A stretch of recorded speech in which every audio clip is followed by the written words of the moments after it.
Welcome back, everyone. This is Austin Revel right here at 2F Tactical. Kind of going to bring you an update on what's going on federally. And specifically, we're going to talk about Pam Bondi today and what she did yesterday.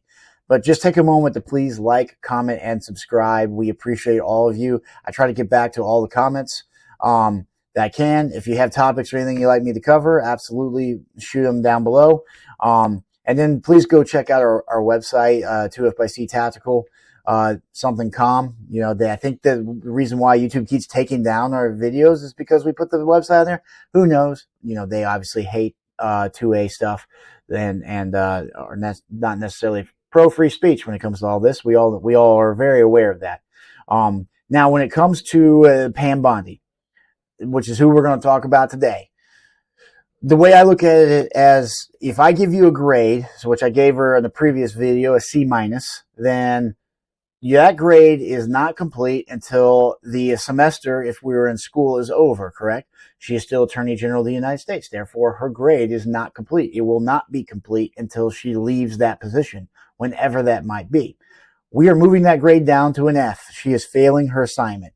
The Trump administration put into effect within the first couple of weeks of being elected and sworn in, a Second Amendment executive order, pro-Second Amendment executive order, mandating the Attorney General start protecting our rights.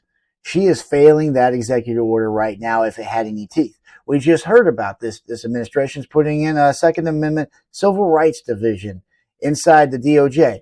That's all well and good, but if she continues to do this and doesn't listen to any of this kind of stuff, then it means absolutely nothing. That has kind of been our big hesitation about this. I wrote a couple articles about this. And she lobbying, unfortunately, successfully for the Supreme Court not to take up the case involving this Missouri's 2A Preservation Act, kind of shows her true colors. Like, there's really no way to sugarcoat this. She is going after gun owners in this case. I mean, and okay, I should back up here a little bit too. When it comes to me personally, the Bill of Rights is spoken directly to the federal government. And the 14th Amendment that was passed after the Civil War mandates that all states must follow the Bill of Rights in order to be a part of our union. So if you're a state in the United States, you have signed on saying we would like to be a part of this great nation. Therefore, we are going to comply with the First Amendment, the Second Amendment, Third Amendment, Fourth Amendment, Fifth Amendment, so on and so forth. We're going to comply with all federal rights. That's pretty heavily implied in the Federalist Papers, but officially codified in law post-Civil War.